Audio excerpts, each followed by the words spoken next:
Préserver la planète, laisser une terre propre à ses enfants, c'est aussi le credo de François. Il vit dans une habitation hors du commun, une yourte.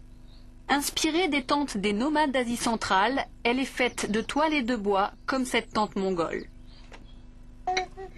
Autrefois, avec sa femme Isabelle, ils étaient animateurs dans un club de vacances. Aujourd'hui, Isabelle est aide-soignante et François formateur en technique de vente.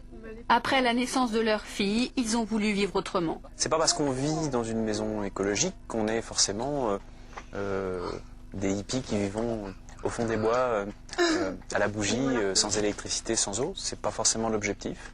On peut vivre avec l'électricité et l'eau, mais surtout faire attention à consommer de façon outrancière cette électricité et cette eau, et surtout pas la gaspiller. Faire attention à tout sans revenir à l'âge de pierre. Lave-vaisselle, frigo, leur cuisine ressemble à toutes les autres. Il y a 2 ans, François et Isabelle repèrent une yourte dans un salon et ont le coup de foudre. Ces photos, François les a prises au moment du montage de sa yourte. Elle est livrée en kit par le fabricant et montée en 3 jours. Coût 45 000 €, 80 000 avec l'aménagement intérieur. Le principe de la yourte est simple. Il y a un dôme de lumière ici même en bois dans lequel descendent des grandes tiges de bois qu'on appelle des rafters qui eux-mêmes reposent sur un filin en acier. Ce filin en acier repose sur une structure qu'on appelle un treillis et ce treillis est en bois également. C'est solide ? C'est très solide, très très solide, ça résiste aux tempêtes, c'est souple. En quelque sorte, c'est un peu un grand chapiteau, quoi. Voilà. L'isolation est composée de lin que l'on voit en apparence sur les murs. C'est la partie apparente. Ensuite, il y a de l'aluminium en triplis et à l'intérieur de ce triplis, il y a de la ouate de cellulose et de la laine mélangée. Voilà.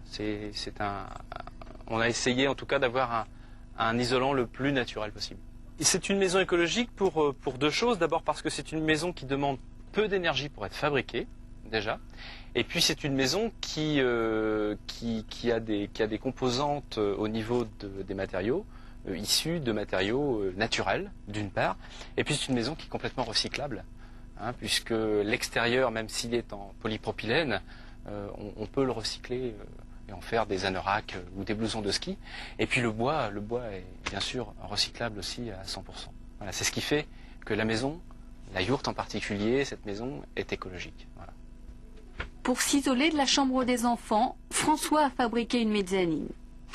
Car le seul inconvénient de la yourte, c'est la pièce unique. Voilà, le puits de lumière, c'est la tête dans les étoiles. Mais il y a d'autres avantages. La yourte possède un puits de lumière recouvert d'un dôme transparent. C'est une maison qui permet d'économiser beaucoup d'électricité, dû au fait que nous avons un puits de lumière au-dessus de notre tête.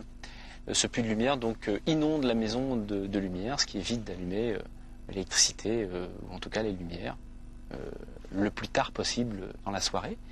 De plus, nous avons la possibilité d'ouvrir le dôme, ce qui donne une aération naturelle de la maison. Donc nous n'avons pas besoin de système électrique et mécanique qui ventile la maison. Ça se fait tout à fait naturellement. Depuis que François et Isabelle vivent dans cette yourte, leur facture d'électricité a diminué de moitié. Autre particularité, s'ils veulent déménager, ils peuvent s'installer sur n'importe quel terrain